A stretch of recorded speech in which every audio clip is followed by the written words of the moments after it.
Hola, mi nombre es Javier Carabedo y soy cofundador de ProDiálogo. Mi nombre es Álvaro Hensler y soy presidente ejecutivo de Mosaico Laboratorio Social. Y hoy presentaremos las 10 prácticas más importantes para poder generar consensos.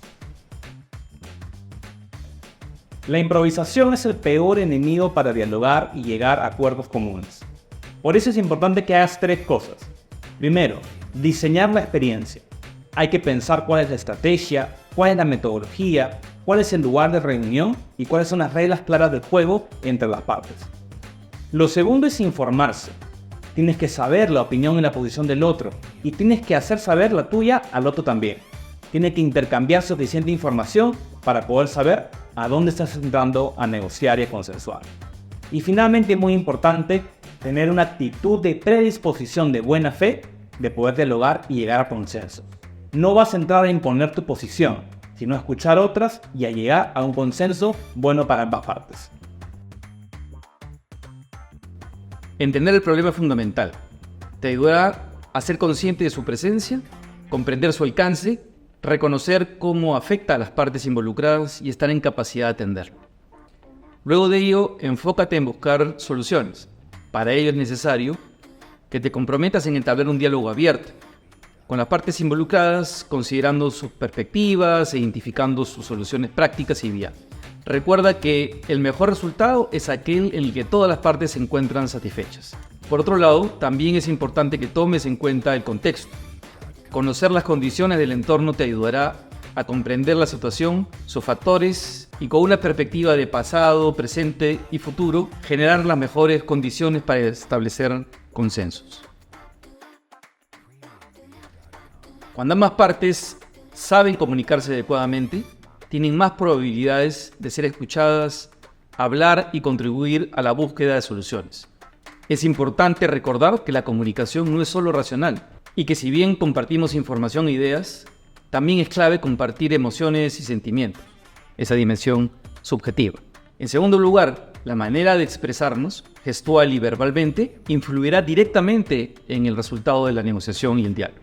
En tercer lugar, todo comunica, incluso el silencio, el cual puede tener diversas interpretaciones y significados, como la incomodidad o la aprobación, por ejemplo.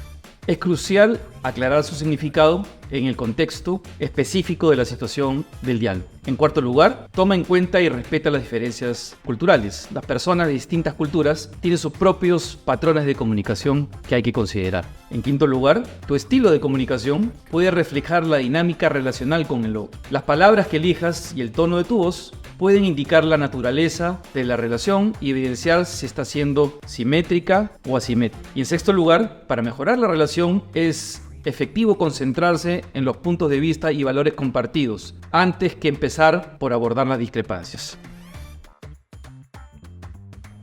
La escucha activa es un elemento fundamental para generar consenso. Es el primer paso. Eso te permite entender la otra posición y generar un vínculo relacional y de confianza para poder explorar consensos posibles.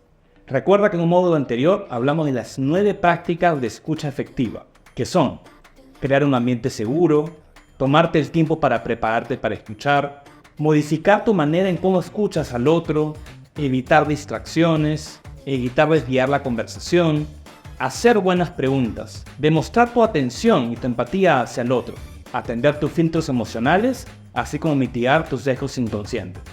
Eso te ayudará para tener una buena aproximación y poder lograr el consenso que deseas. Diferencia el problema, ya sea un comportamiento o situación, a la persona involucrada en él. Esto te permitirá identificar los obstáculos y solucionarlos, cuidar tus relaciones y tener más posibilidades de llegar a consenso. Sé consciente de tus prejuicios y cómo influencian tus percepciones y sentimientos, sobre todo los que tengas respecto de la contraparte. Y asume una disposición a trabajar en equipo y atacar el problema y no a la persona con quien estás negociando. Escucha activamente y enfócate en comprender, sé claro con tu mensaje y practica la empatía. Toda posición, cual sea el tema, siempre tiene detrás una necesidad, un interés o una motivación oculta, consciente o inconsciente. En esta práctica es importante que tú puedas indagar sobre tus propios intereses y motivaciones detrás de tu postura. Y también hacerte la pregunta de por qué el otro tiene detrás ciertos intereses o motivaciones o necesidades. Lo importante es hacer un listado de ambos intereses, necesidades y motivaciones, de tal manera que independientemente de la posición contraria, puedes encontrar la explicación detrás de la postura y, más importante, comenzar a encontrar intereses o motivaciones comunes. Luego de entender los intereses, necesidades y cosmovisiones del otro, antes de llegar a un acuerdo, es importante que pongas sobre la mesa opciones que sean de mutuo beneficio. Baraja todas las posibilidades para llegar a un acuerdo satisfactorio para los intereses de todas las partes involucradas. En un contexto de presión y de tensión, encontrar opciones de mutuo beneficio no es un proceso sencillo. Por ello te recomendamos lo siguiente. 1. Inventa opciones sin juzgarlas. Haz sesiones de brainstorming o lluvia de ideas para crear posibilidades que puedan solucionar el problema satisfaciendo a todas las partes. 2. Amplía las opciones de discusión en vez de buscar una única respuesta. Enfoca tus esfuerzos en ofrecer la mayor cantidad de opciones sobre la mesa. Todas las ideas son bienvenidas. Cada una de ellas tiene un valor en el proceso de negociación. Y 3. Busca beneficios mutuos.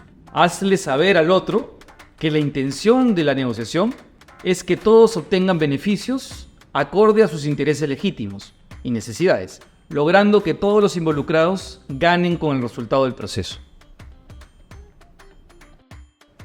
En cualquier tipo de consenso es importante no solamente el contenido de las posiciones que se discuten, sino aún más importante cuáles son los criterios objetivos para llegar al consenso. Es muy importante que se definan ciertos valores, principios y reglas antes del tratamiento de los temas de fondo que pueden estar establecidos en estatutos, reglamentos, reglas de convivencia. Eso es importante para un proceso legítimo y transparente. Y muy importante es llegar a una mesa de consenso no pensando en mi posición y que quiero solamente el plan A maximalista. Uno debe manejar escenarios, tener plan A, plan B y también C o D. Manejar escenarios con costos y beneficios permite una mayor posibilidad de encuentro y manejar diferentes posibilidades y abanico de opciones para tomar una solución final que sea beneficiosa para ambas partes. Primero, incentiva la inclusión. Los procesos para construir consensos deben promover la participación de todas las partes involucradas, no únicamente de aquellos con objetivos y agendas afines. En segundo lugar, promueve la paridad. Todos los participantes deben tener la misma capacidad de intervenir en el proceso de toma de decisiones, aunque su representación sea minoritaria. En tercer lugar, ser receptivo. Se debe prestar atención de igual manera a todas las intervenciones, opiniones, sugerencias, cuestionamientos que sean realizadas por los participantes.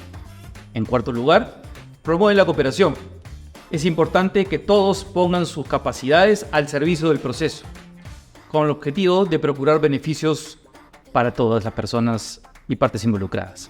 Y en quinto lugar, fomenta la integración. Los acuerdos asumidos deben considerar las necesidades, intereses legítimos y valores de todos los participantes, sean mayorías o minorías. De esta manera los acuerdos serán sustentables.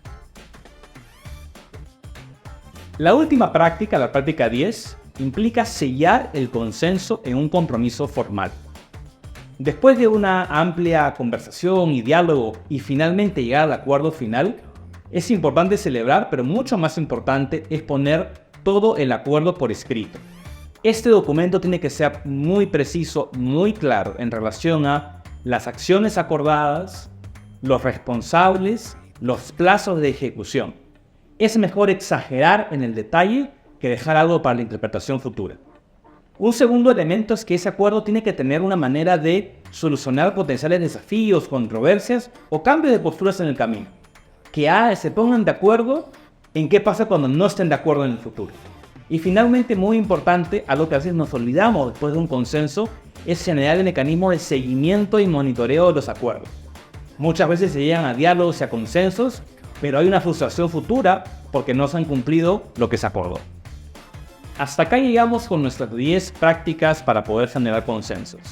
En un mundo y un país tan polarizado, donde nuestras posturas nos dividen, es importante entrenarnos en cómo acercarnos, ser empáticos, escuchar al otro y comenzar a generar consensos para tener un futuro mucho mejor para nuestro país y nuestra sociedad. Nos vemos en una próxima oportunidad.